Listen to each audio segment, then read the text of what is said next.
everyone! Welcome to my vlog!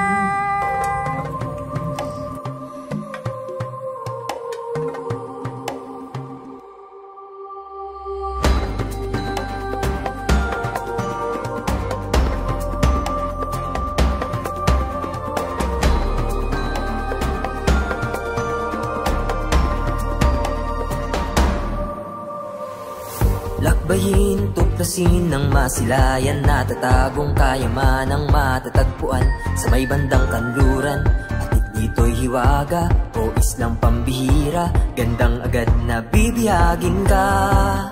Mga tao'y nagkakaisa kahit magkaiba, paniniwala, kinalakhan kahit pasino ka. Makikitang pagkakaiba ay di mahalaga. Puerto Princesa City ay puno-puno ng makasaysayang lugar, kultura at kagandahan ng kalikasan.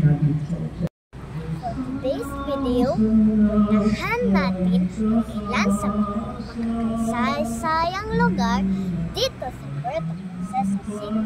Halika at huwag nating palakasin.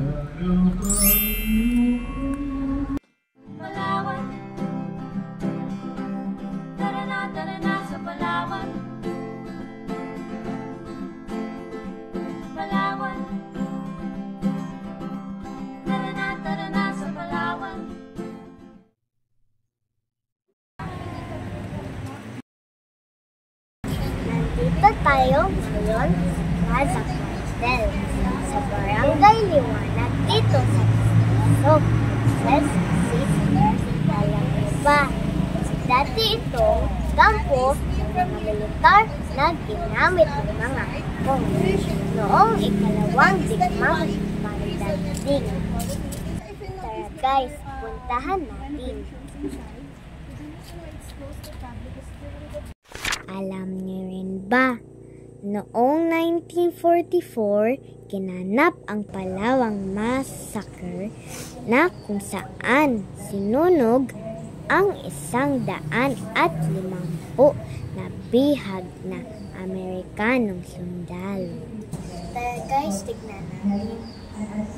At labing isa lamang ang nakatakas at lumumoy sila papuntang Iwahig at tinawag silang the Prisoners of War.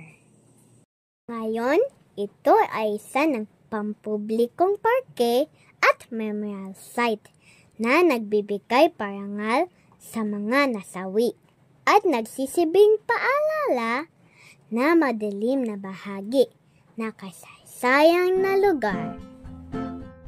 Ang Plaza Cuartel ay isa sa mga pangunahing destinasyon para sa mga turista na nais matutuhan ang kasaysayan ng Puerto Princesa at ng Palawan sa pamamagitan ng mga guided tours na ipapakita sa mga bisita ang kahalagan ng lugar at ang mga nakaraan nito.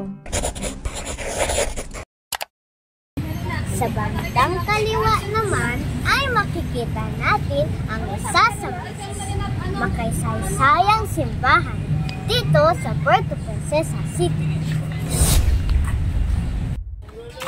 Ito ang Immaculate Conception Cathedral.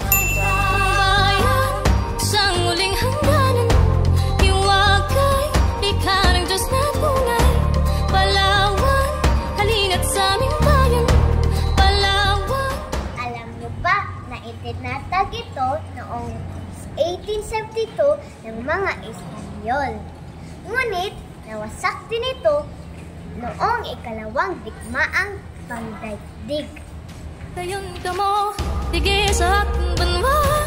Amostara sa isla ng Paragua, haling natuklasin, yamang dito makikita. Palawan, Palawan. Ang Immaculate Conception Cathedral ay isang magandang halimbawa ng kolonyal na arkitektura na may mga elementong Kastila. Ang itsura nito ay simple, ngunit elegante, na may makulay na mga bintana, malalaking pader, at isang kaakit-akit na altar. Dayon ka mo digi sa akon banda, magbaragat bagat kita. Ang mga disenyo nito ay nagsisimbling simbolo ng kasaysayan, ng pananampalataya ng mga tao sa Puerto Princesa. Dayon ka mo, digi sa akong banwa, amustara sa isla ng Kay gandang ang kasaysayan na simbahan ito. Maraming salamat sa panonood. Hanggang sa muli. Bye guys! haling na tuklasin.